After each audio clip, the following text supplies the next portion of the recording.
J'aime bien qu'on fasse toujours le lien entre création et politique, le politique. Et le politique, ça s'étend.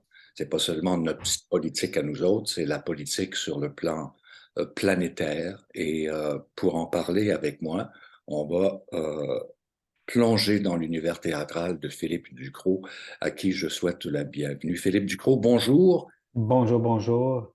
Très heureux d'être ici. Philippe, cette pièce que tu as créée de toute pièce, c'est le cas de le dire, Chambre d'écho qui sera présentée, Oui. qui est déjà à l'affiche à l'Espace Libre sur la rue Follum, c'est un projet personnel qui ne peut se passer de la genèse. Comment ce projet est venu au monde? Alors, raconte. Ben, écoute, ma compagnie s'appelle Hôtel Motel. Mes spectacles sont beaucoup axés sur sortir les spectateurs des cuisines du Québec, du quotidien, d'aller vers l'ailleurs. Au début des années 2000, j'ai été invité à faire une résidence d'écriture en Syrie, à Alep, à Damas. Je suis allé au Liban avant. Je passé par le Liban avant de me rendre vers la Syrie. J'ai écrit une pièce qui s'appelle L'Affiche, qui tourne autour de l'occupation de la Palestine. Cette pièce-là a été traduite vers l'arabe et elle a été jouée en Syrie. Il y a eu une tournée à travers la Syrie bien avant la guerre. Ça veut dire la première fois que j'ai été publié de ma vie, moi, ça a été en arabe. Ça a été cette pièce-là publiée dans une maison d'édition syrienne. Donc, je suis retourné au milieu des années 2000. En 2006, je suis retourné en Syrie pour travailler avec les comédiens, puis pour voir accompagner cette compagnie-là. Ben, j'ai développé plein d'amitiés. C'était très facile, c'était très intense, ces voyages-là. Et les Syriens sont des gens très faciles d'approche, très simples, très lumineux. Et après, il y a eu la guerre. Et à travers les réseaux sociaux, je suis resté en contact avec beaucoup de gens, mais la plupart des Syriens ont quitté Damas, ont quitté Alep, ont quitté le pays à cause de l'ampleur de l'horreur qui a eu lieu là-bas, sauf une comédienne qu'on appelle Samia. C'est pas son vrai nom parce qu'on veut la protéger des idées politiques qui sont à l'intérieur de la pièce Chambre d'écho. Samia, donc, avec qui j'ai entretenu une correspondance très serrée, particulièrement en 2015, quand la guerre était rendue très forte dans les régions de Damas et où elle m'a raconté son quotidien. Je pense qu'elle avait besoin d'une porte de sortie, de quelqu'un qui vivait pas ce quotidien-là et on a correspondu. Et donc, étant donné que c'est une comédienne avec qui j'ai déjà travaillé, on avait déjà travaillé sur du théâtre, à la fin des années 2018, quand la guerre est montée plus vers la province d'Idlib, quand la région de Damas a été sécurisée, euh, j'ai décidé d'entreprendre ce voyage-là vers elle pour créer un spectacle qui s'appelle aujourd'hui Chambre d'écho. Et pour y arriver, étant donné que toutes les ambassades syriennes sont fermées suite à la guerre. L'ambassade la plus proche est à la Havane, à Cuba. Donc, il me fallait passer par le Liban, par Beyrouth, et c'est ce voyage-là que j'ai fait par le Liban vers la Syrie. Et c'est de ça dont on parle, Chambre d'écho. Tu étais très conscient de mettre les pieds dans une poudrière, ça j'en suis convaincu. Et à Oui, la lumière de l'histoire que l'on suit par le biais des bulletins d'information sur la planète, c'est véritablement un tour de force d'avoir réussi à mettre en exergue une amitié dans ce contexte-là. La nature de ton amitié avec cette personne résidait sur quoi? ben, au tout début, c'était purement anecdotique, là. C'est les rencontres qu'on fait sur Facebook. Te souviens-tu de moi? J'ai joué dans ta pièce. Ben oui, je me souviens de toi, c'est très agréable. Mais quand les choses ont été plus intenses, il y a eu certains aveux, il y a eu un réel besoin de communication très profond. Il y a eu, et c'est à partir de ça que notre amitié s'est développée.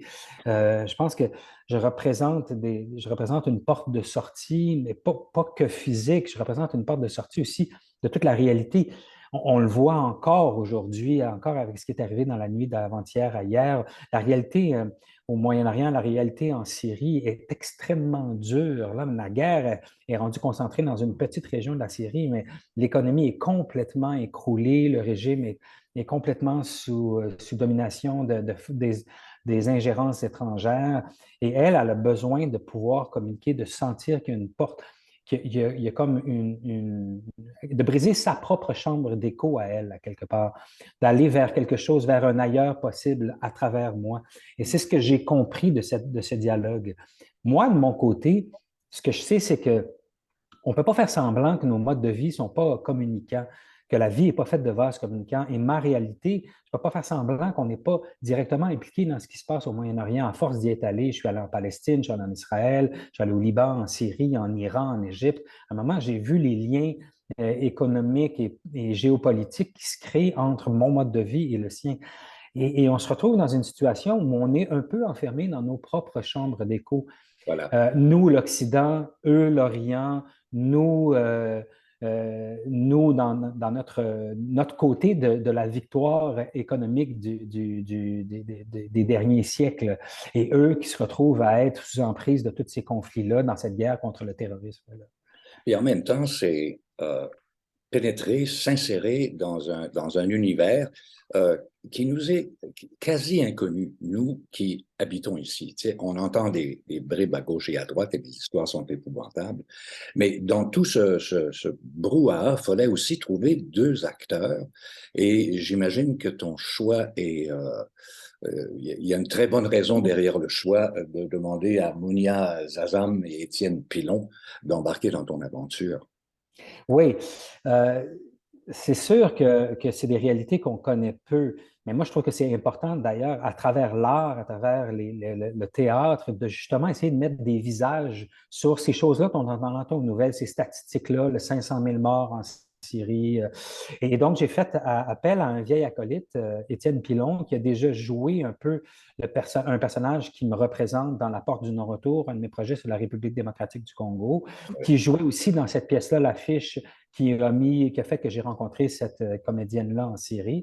Et donc, Étienne, j'aime beaucoup sa profondeur, sa capacité à être juste, mais profond et à incarner humainement toutes ces idées-là qui vont être véhiculées par le spectacle.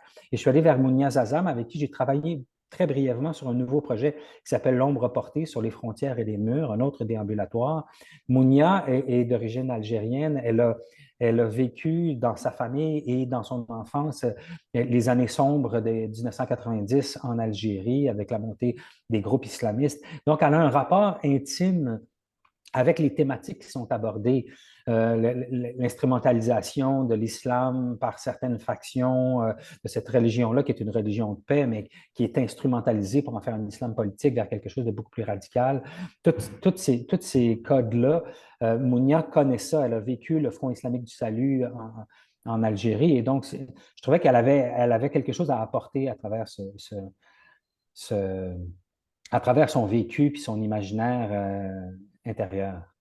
C'est bizarre comment le hasard fait les choses. Ce matin, on se parle de Syrie et on parle aussi beaucoup du voisin qui a subi un Ouais. terrible tremblement de terre avec des centaines de milliers de victimes là-dedans.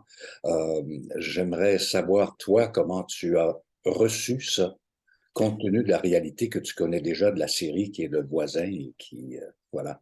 Ben, la Syrie, parce que le tremblement de terre, l'épicentre est en Turquie, mais les réverbérations ont lieu en Syrie et en Turquie, si j'ai bien compris, les deux tremblements de terre. Mais la Turquie aussi, la Turquie, c'est le début de mon immersion au Moyen-Orient. Je suis allé là, j'ai même vendu des tapis à Istanbul. C'est l'idée de ma première pièce que j'ai écrite, le quatrième round, je l'ai eue dans un hammam en Turquie, à Istanbul. Donc, c'est des régions auxquelles je suis très attaché. Et c'est sûr que j'ai le goût de dire, ben, peut-être que c'est, à un moment, il va falloir qu'il y ait des régions, des parties du monde qui prennent des vacances. Je pense, que- je pense qu'ils ont besoin d'avoir un peu de chance. À travers tous ces voyages-là, j'ai parrainé une famille avec des amis, avec toute la gang avec qui on a créé l'affiche à Montréal, cette pièce-là sur l'occupation de la Palestine. On a parrainé une famille de Syriens qui sont arrivés ici en 2017, 2016-2017, je ne me rappelle plus exactement, qui sont devenus des amis très proches. Et je communiquais avec eux hier à savoir comment va la famille, comment vont... Parce qu'ils ont encore de la famille là-bas.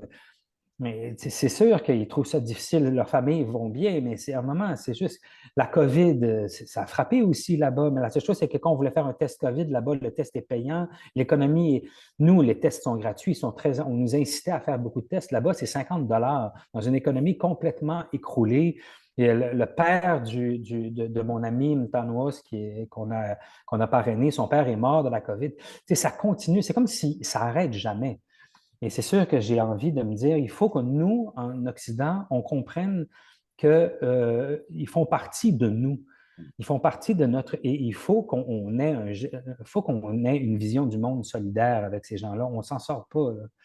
De là l'importance, de là l'importance incontournable de démontrer ça sur scène, de démontrer ça de façon artistique, de démontrer ça dans une forme d'engagement qui t'identifie en même temps, et ça identifie en même temps toute ton équipe, y compris Mounia Zazam et Étienne Pilon. C'est Ouais. un engagement. Et pour toi, le théâtre, et là, dans une grande généralité, le théâtre a toujours été ça pour toi, un engagement. Oui. Après, quand j'ai commencé à faire du théâtre, on était encore dans l'âge d'or du Michel Tremblay, Marie Laberge, Michel-Marc Bouchard, des pièces très, très axées sur l'identité, de la construction de l'identité québécoise.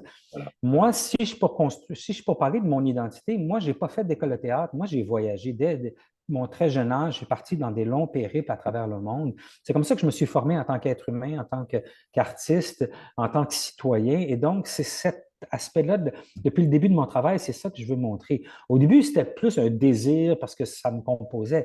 Mais tranquillement, j'ai mis le bras dans un certain engrenage qui m'a monté ces vases communicants-là. Je suis allé en République démocratique du Congo parler du rôle des minières canadiennes dans le conflit le plus meurtrier depuis la Deuxième Guerre mondiale. Je suis allé en Palestine occupée. Là, je suis allé en Israël, là où il y a un sanctuaire d'oiseaux qui s'appelle le Stephen Harper Bird Sanctuary. Donc, on est directement reliés. On ne peut pas faire semblant. Et je crois que nous, en tant qu'artistes, on a un rôle à jouer. Je trouve que vous, les médias, vous, les journalistes, il y a tout l'aspect reportage, l'aspect documentaire, tout ça, et c'est très important. Mais nous, en tant qu'artistes, on a un certain pouvoir, on a un pouvoir presque magique de révéler l'invisible à travers la poésie, à travers la métaphore, à travers le théâtre, à travers les images, la confrontation des images et des signaux, des codes. On peut aller vers l'intime, vers l'émotion derrière ces conflits-là. Et moi, c'est ce que j'essaie de faire. C'est question, juste encore une fois, pour pouvoir donner humanité à ces gens-là qu'ils méritent, je crois. Alors, Philippe, pourquoi le théâtre? Pourquoi pas les arts visuels, le cinéma, le documentaire? Ben, encore une fois, moi, j'ai un parcours qui est assez atypique. J'ai un parcours il a fallu que je taille mon circuit tranquillement. Moi, je crois que le théâtre est quelque chose de... J'aurais pu faire du cinéma, mais étant donné que j'étais tellement en marge, je n'avais pas fait d'école et tout ça. Le théâtre m'appelait beaucoup, cet art de la rencontre, cet art de la communion, cet art du laboratoire. Il faut réaliser que le théâtre n'est pas un art, un médium de masse. Et ça, je trouve que des fois, on l'oublie quand on fait du théâtre. Il y a quelque chose de l'ordre du laboratoire, mais je crois beaucoup à la liberté de ces laboratoires-là. Je crois que c'est dans les laboratoires qu'on fait des nouvelles découvertes. Et moi, je crois qu'on peut faire ça, mais qu'après ça, c'est comme des incubateurs qui s'ouvrent au reste de la société. Après, ma dernière pièce, La cartomancie du territoire, qui traite de notre rôle, nous, qui traite du colonialisme sur le territoire du Québec envers les Premières Nations et tout ça, de ma place dans tout ça. En ce moment, je suis en train de finaliser son adaptation vers le cinéma. Fait que puis j'ai fait beaucoup de photos dans mes projets, des déambulatoires avec des photos, des expositions. J'ai pas trop le goût m'enfermer dans une boîte et dire que je fais du théâtre. Une chose qui est certaine, c'est que moi, mon médium de prédilection, c'est l'écriture, et je trouve qu'il y a une grande liberté dans la poésie. Je trouve que je peux aller plus loin dans cette incarnation-là à travers la poésie. Et le théâtre, rappelons-le, est un art vivant. Et Oui, vivant, il l'est, il le sera c'est jusqu'au 4 mars, je crois. oui, Laisse-moi exactement. te dire. On commence à la Saint-Valentin pour ces grandes thématiques-là. J'aime bien, j'aime bien le rapprochement. Alors, Philippe Ducrot, merci beaucoup pour Chambre Merci à d'écho, vous. espace libre. C'est toujours un plaisir. Grand plaisir, partagé. Donc, à bientôt.